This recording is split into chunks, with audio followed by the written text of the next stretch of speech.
चुके हैं। इस्लामाबाद से आपको खबर देंगे। Supreme court practice procedure case की समाअत के हवाले से आज के बाद ये केस आगे नहीं चलेगा, ये याद रखें। चीफ जस्टिस काजी फाइज ईसा की जानिब से दौरान समाअत के रिमार्क्स दिए गए हैं।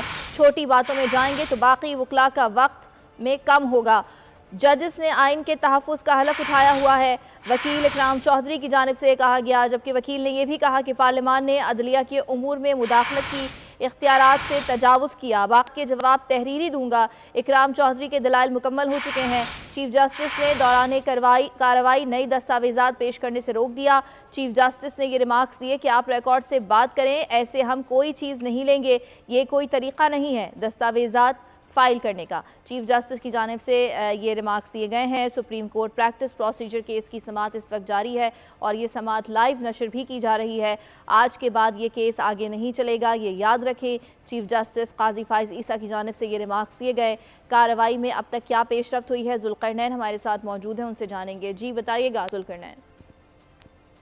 देखिए, इकराम चौधरी जो साबिक एडवोकेट जनरल इस्लामाबाद नियाज़ुल्लाह नियाज़ी के वकील थे, उनके जानिब से दलाइल का आगाज़ किया गया। आज उनके जानिब से कहा गया प्रैक्टिस एंड प्रोसीजर बिल के जरिए बेसिकली पार्लियामान ने जो अदलिया की आज़ादी है उसको बुलडोज करने की कोशिश की है।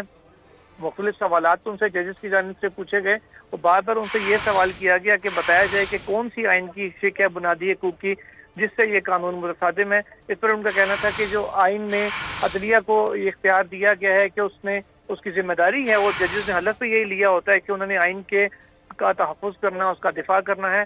तो ये दरअसल अदलिया की आज़ादी आइन का एक बुनियादी जुज़्व है जिसके ऊपर हमला किया गया है। इस तरह ये कानून आइन के खिलाफ है। साथ ही साथ उन्होंने ये भी कहा कि आर्टिकल 184(3) में जो तरमीम है वो आइनी तरमीम के जरिए ही मुमकिन है, सादा कानून साजी से ये मामला नहीं निपटाया जा सकता। उनकी जानिब से हवाला दिया गया A.K. ब्रोही की 1958 में लिखी गई किताब का, जिस पर जस्टिस अतहर मिर्ज़ा की जानिब से कहा गया क्या ये किताब जब पहला मार्शल लॉ मुल्क में लगा था उसकी अदालत ने जब तौसीक की थी उसके बाद उसके शहर में लिखी गई थी। जस्टिस मुनीब अख्तर की जानिब से उन्हें जवाब देते हुए कहा गया कि मार्शल लॉ अक्टूबर में लगा था, जबकि A.K. ब्रोही की किताब मार्च में शाया हुई थी और उन्होंने एक गैर मुल्की जज हैं उनके लेक्चर को कोट करके ये बात की थी। इसलिए उसको ये कहना कि ये मार्शल लॉ के तनाजुर में लिखा गया था, ये कहना दुरुस्त नहीं है। उसके बाद दूसरे जो दरखास्त गुजार हैं जैसे जो है मुदस्सिर हसन, उनके वकील की जानिब जो है हसन इरफान खान, उन्होंने अपने दलाइल का आगाज इस वक्त किया हुआ है। और उनसे जब ये सवाल जजेस की जानिब से पूछा गया कि क्या पार्लियामान इंसाफ तक रसाई के हवाले से कानून साजी के लिए बाइख्तियार नहीं है, इस पर उनका कहना था कि पार्लियामान कानून साजी जरूर कर सकती है, लेकिन उसका जो प्रॉपर तरीका है आइन के मुताबिक कानून साजी करने का वो करना जरूरी था। और अदलिया की आज़ादी के हवाले से अदलिया के जो इख्तियारात हैं उनको किसी भी सूरत काम नहीं किया जा सकता। जस्टिस मुनीब अख्तर की जानिब से कहा गया अगर पार्लियामान जजेस की इख्तियारात के हवाले से और बेंचेस तश्कील देने के हवाले से वाकई कानून साजी के लिए बाइख्तियार है, तो क्या पार्लियामान ऐसा भी कर सकती है कि कानून साजी से के जरिए जो बेंचेस बनाने का आर्टिकल 134 में इख्तियार है वो अदलिया से वापस लेकर वफाकी हुकूमत को दे दें। इसका सवाल का जवाब उन्होंने कहा कि वक्फे के बाद आकर दूंगा।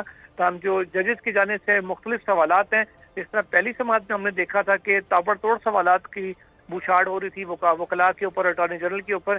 आज सवालात काफ़ी कम पूछे गए क्योंकि चीफ जस्टिस ने इंदिया दिया है कि आज समाअत को मुकम्मल करेंगे और यह फैसला महफूज हो जाएगा या मुख्तसर फैसला आज किसी टाइम आ सकता है। लेकिन ये इंदिया जरूर अदालत की जानिब से इंटेंशन जाहिर कर दी गई है कि आज पूरी कोशिश की जाएगी कि समाअत को मुकम्मल किया जाए। मुख्तसर करने की वकला को हिदायत की गई और कहा गया कि जो सवालात हैं अगर वो चाहें तो तहरीरी तौर पर उनका जवाब दे दें, क्योंकि ज्यादा देर किसी को भी दलाइल के लिए नहीं मिलेंगे। ठीक है, ये बताइएगा जुल्करनैन के इकराम चौधरी के दलाइल मुकम्मल हो चुके हैं और किस किसने अभी दलाइल देने हैं? देखिए, अभी हसन इरफान खान के दलाइल जारी हैं। उनका कहना है कि अगर जजेस उनसे सवालात ना पूछें या उनको इंटरप्ट ना किया जाए बार बार, आधे घंटे में वो अपने दलाइल मुकम्मल करेंगे। इसके अलावा जो दीगर दरखास्त गुजार अभी 4 रहते हैं उनके वकला ने अपने दलाइल देने हैं। फिर जो सियासी जमातें हैं जिनमें पाकिस्तान मुस्लिम लीग नून है, तहरीक इंसाफ है और दीगर जो पार्लियामेंट में उस वक्त मौजूद तमाम सियासी जमातें थी, उनके वकला ने अपने दलाइल देने हैं। उसके बाद पाकिस्तान बार काउंसिल और सुप्रीम कोर्ट बार को भी पहली समाअत पर सुप्रीम कोर्ट ने नोटिस जारी करके मावनत के लिए बुलाया था, उनके वकला अपने दलाइल देंगे। अटॉर्नी जनरल अपने दलाइल देंगे, जो तहरीर मेन वो दे चुके हैं, कुछ दलाइल को वो कंटिन्यू करेंगे। उसके बाद अगर किसी फरीक ने जवाब दरखास्त गुजार में देना हुआ वो देगा, जिसके बाद ये कार्रवाई मुकम्मल होगी। तो अगर आज ही कार्रवाई मुकम्मल करनी है तो लगता यही है कि शाम को 7 से 8 बज जाएंगे इस कार्रवाई को मुकम्मल होते, क्योंकि अभी काफी सारे वकला हैं जिनकी बारी आनी है, उन्होंने अपने दलाइल देने हैं। जी ठीक है, इस बारे में आपसे